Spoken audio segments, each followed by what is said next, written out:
So, am I called? Am I chosen? It's all or nothing, and I'm crossing that What is my purpose in life, God? undivided.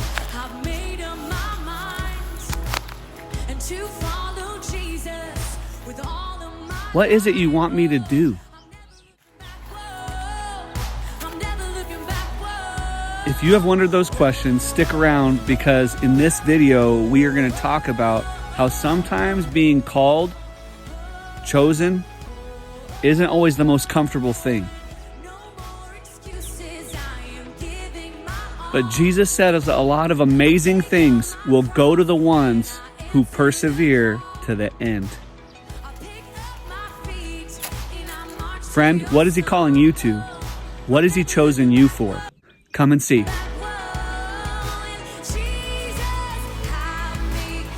Hey friends, so in Matthew chapter 22, Jesus is telling a powerful, incredibly difficult parable to a group of people, and at the very end, he leaves this drop the mic statement and says, "For many are called, but few are chosen." And I'm sure at that time when people were listening to it, they probably thought, that's not what I thought he was going to do to finish this parable off. I'll let you go read it, but the summary of the parable is this. He says there's a king that goes and has his servants invite people to his wedding banquet for his son. So he invites everybody that you think he would invite, the noblemen of his country, but people start to make excuses as to why they cannot come. It actually says, go and tell those who have been invited. So if you've ever been to a wedding, you know that you either made the list or you didn't. There's a specific reason why brides and grooms invite the people that they do. We won't get into all that in this video, but it can be assumed as I talk today. He explains about how all the preparations have been done, that the ox has been killed, that the things are prepared for a great feast. In other words, the amount of effort, resource, income that has gone into this. It says that these people literally paid no attention, that one went off to their farm, one went off to their business. Some of them even seized the servants and treated them shamefully. Now, does that sound like a family or friends that you want to come to a party, or that are responding the way that they would to come to a wedding? In this particular version of this parable in Matthew, in the book of Matthew chapter 22, it says that the king became angry and actually sent his troops and destroyed the ones that shamed and killed his servants. Then he makes a statement that's very interesting. He says, the wedding feast and the banquet are prepared, but the people invited are not worthy. The word worthy there actually means weighty, or congruent with that which is also weighty. In other words, he wasn't just saying they weren't worthy to come. He was saying they don't also see the worth and value of what they've been invited to. There's a responsibility on both ends of this worthiness. Let that sink in for a second.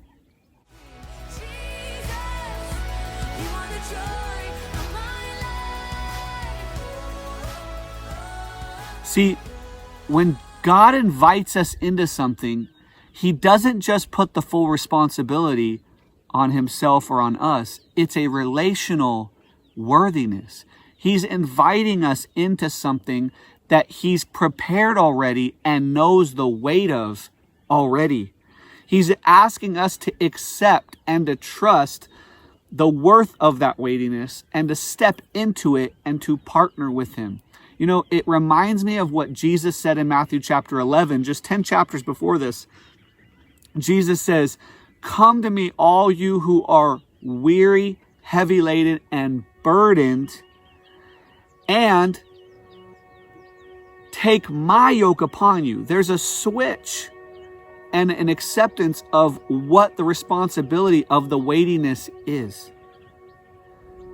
Jesus is one with the Father, and it would make sense that he would say later in Matthew 22 that these ones weren't worthy of the invitation. Then he says, go out to the main roads and invite to the wedding feast as many as you find.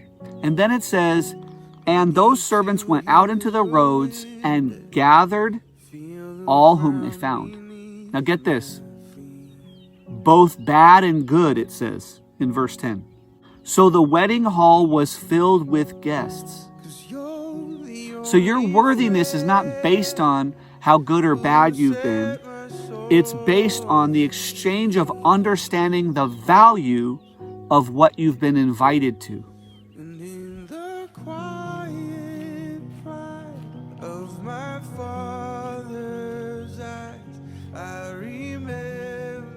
But when the king came to look at the guests, he saw there a man who had no wedding garment. Remember that. And he said to him, "Friend, how did you get in here without a wedding garment?" And the man was speechless. Then the king said to the attendants, "We don't know if these are the same servants that went out to go get the people or just those who are serving in the wedding itself." He says, "Bind him hand and foot and cast him into the outer darkness, and in that place there will be weeping and gnashing of teeth." And then he drops the mic. "For many are called, but few are chosen." Now, this can look like, hey, didn't he tell the servants to go get whoever they found? Yes. That's the key. Whoever they found to be worthy, whoever they found and invited. Not those who would try to come in on their own merit or because they heard a story that you could come, but because they were actually invited. They were actually told, yes, you'll come. And here's how you know. In that culture, my friends just had a wedding here. Actually, my friend, his daughter just had a wedding here. And this garment thing comes into practice in certain cultures. The ones at the wedding, the ones that were invited to the wedding feast or to the ceremonial dinner or whatever it was in that culture, many times in a kingship would have been given a garment, and that was their invitation to the wedding. That was their receipt that said, I've been told and I've been given something to wear in honor of the king. In other words, the person that was sitting at this feast, we're not looking at the fact that he didn't have a clean garment or a dirty garment. It was that he didn't have the right garment. He didn't have the garment of Christ, the garment of the sonship, the one that was the bridegroom. He just snuck into the party and was looking like everyone else to take everything, but not necessarily to accept the wedding. There's very little thought here between a thief and this man. In other words, that's why they bound him and sent him out, because he was taking that which wasn't his. He was perpetrating and trespassing in a place he wasn't supposed to be. He was masquerading as someone that was connected to the Son. Okay, Ian, what does this have to do with my purpose and my calling and being chosen? Well, in the last video that I did right here, I talk about the restless feeling that can happen oftentimes before God chooses you to step into the calling that he's been giving you. If you haven't seen that yet, I encourage you to pause it and watch that. Because being chosen by God oftentimes is an exchange of him and us. In other words, how we value the call on our life. The people that were going to their businesses and their farms, and in other versions of the gospel, it says off to see their parents or whatever. They knew that they were the people that were actually going to be invited to the wedding. They just didn't hold it in high esteem. They didn't value it. They didn't see the weightiness of the invitation, and so they blew it off. They had a choice to be chosen as well as being chosen. In other words, when the invitation came, they had the authority and the ability to stop what they were doing and to follow into the king's courts, into the service of the king, to live and eat at the banqueting table. Many of us are given that same choice, but we only see the part where we're called, and then we either delay because of other people's pull in our life or other circumstances, we choose not to go. We choose not to follow. Maybe because it's a lonely road, which it is. It can be very lonely to walk the road of chosen versus just called into something. Maybe because of the delay between the calling and the choosing, sometimes can be, for my family, 15 years before that time. That the no in your life, that the no you have to make to step into the yes can be so big that oftentimes it impedes us and we end up not making it. Let me give you a simple example of the disciples. The disciples, 2 sets of brothers, were on the lake fishing, one with their dad and one as brothers, when Jesus said, hey, come follow me. Now, Jesus called to them on the lake. At that point, they had a choice to say, okay, we'll be there in 5 minutes, or hey, we'll come tomorrow. Let me finish this casting of this net. Let me finish. And both sets decided to stop. It says immediately what they were doing. Get out of the boat and follow Jesus. That following continued for 3 years. No vocation, going from town to town, oftentimes without a place to lay their head, many times questioning what they had chosen to do. But Jesus took the 12 that said yes at different time frames after he called them and gave them the choice to follow. In other words, many are called, but few are chosen. Few will choose as well. That word chosen there is an exchange and the same word as called in a different context. The word called that Jesus used there is used about 13 times in the New Testament, and the word chosen is used about 23 times. One is kletos and one is ekletos. They both go together. In other words, there is an exchange that goes together in the choosing. It's not just like you're the last one picked in a ball game in 5th grade in elementary school. There's a part of that, but there's also a part that when you've been chosen, you recognize your value and that you're worthy enough to follow. Sometimes it can be so lonely to say yes in our purpose. We cannot feel worthy at the time that Jesus says, get out of the boat right now and follow, that we choose not to. We can look at our circumstances and go, man, my farm right now is full. I've got to go harvest it before I follow. Or in my case, my music ministry is taking off and I'm like at the height of creating albums and getting influence. And the Lord says, go. I've chosen you. I go over this in that video that I said you should watch, but the restless feeling sometimes is also a lonely feeling before you make the leap and say yes to what you've been called and chosen to do. The purpose on your life, when you step into it, can feel lonely. It can be a lonely place. I'm sitting on top of a mountain in front of farms and fields, as you can see out here, in the middle of Africa. This is not where I would have chosen to be.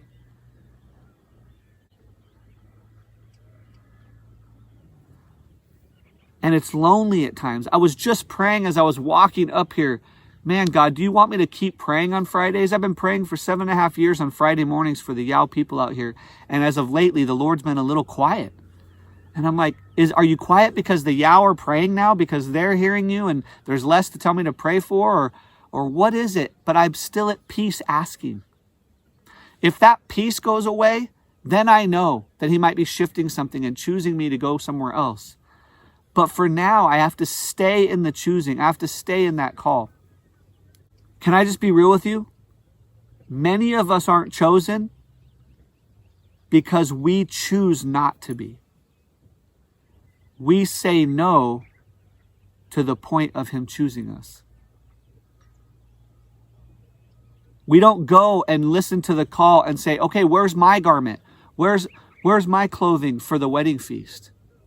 We just think, there's no value to this thing. I'll just walk in when I want, walk out when I want, take what I want, eat what I want when I want. Oh, I like this Jesus guy for 5 minutes.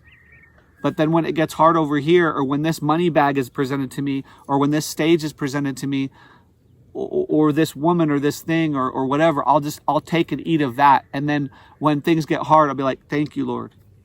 But all the while he's saying, no, leave your father in the boat and come receive 100-fold what you left. We can even say with Jesus walked through this too. Yeah, Jesus was lonely. It says he was a man of sorrows. Jesus, 10 times in the scriptures, was noted that he went away to quiet places with and without his disciples to meet with the Father and to be with him. Oftentimes we'll see the writings of the church, Jesus, Paul, the apostles, Timothy, and we'll think we're supposed to do this thing in community. And that's true. That's why he made us the church, his church. But the church was also a place where we were supposed to build up and gather to give worship to Christ and encourage those who were feeling lonely as they were walking in what we were chosen in, because the world around us wasn't walking in their garment. They were distracted by their farms and their businesses and their fields. And so the church was a place to remind us of being chosen. We see this in many of Paul's writings when he says to the elect, to the chosen. It's the same word. All the while, Paul's walking around feeling lonely, meeting in different towns and places, just like Jesus did. You know, Jesus started healing people early on in his ministry, and one morning he's up with the Father by himself, and the disciples are looking for him, and they find him finally, and he's off praying with the Father. Say, hey, come back to the house. There's all kinds of people waiting for you to heal them. There's all kinds of community for you to do this with, right? And what does he say? No, I need to go to the next town and preach because that's what I was called to do. We need to go share the good news here as well. And so his community, I want you to catch this, was mostly the ones that were following. His community was mostly the church that was saying yes to being chosen. And at the end, his community would forsake him and had to be reminded that they were chosen and reform community. Oftentimes we can create community and then stay in that community so that we feel comfortable and say that we're doing what God wants us to do. And we may be worshiping and living pure lives, but we also have to remember that when we've been chosen, we've got to go where he tells us to go. We have to do what he says for us to do. We have to operate in the wedding garment. And that can be lonely, friends. That can be a lonely place to be. But take heart because Jesus walked that road. The disciples and Paul, many of them walked that road. Hey friend, if this is totally ringing true with you right now, if you're starting to hear it, make sure and make a comment below. Ask us a question. Ask the community a question about your calling, your purpose, your choosing, how the video is relating to you so far. And hit the like and subscribe button. It helps the algorithm for us to know who it is that we can really be serving, and then you won't miss any content in the future. When Jesus invited you into his kingdom and said, come follow me, did you ask him where? Did you say, I'll follow? Did you hear him say, come follow me? And then did you wait? This video is not to bring guilt or shame on anyone. It's to instill hope and to remind us, what did you follow him into? Go take that to the Father and ask him, are there things that you've been asking me to follow you into that I'm not? Are there things you told me to say no to that I didn't? Are there things you're telling me to say yes to that I haven't? Are there things you're telling me to let go of that I've been unwilling?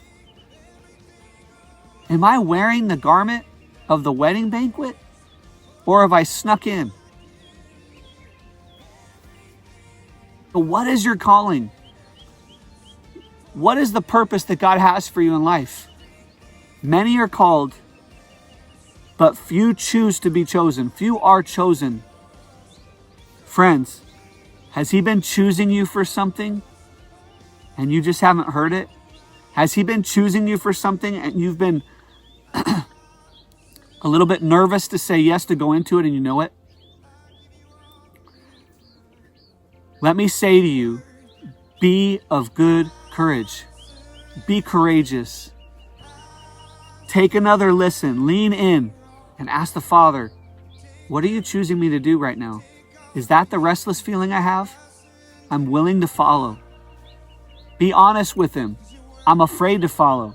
What do I do? My dad's still in the boat. What do I do?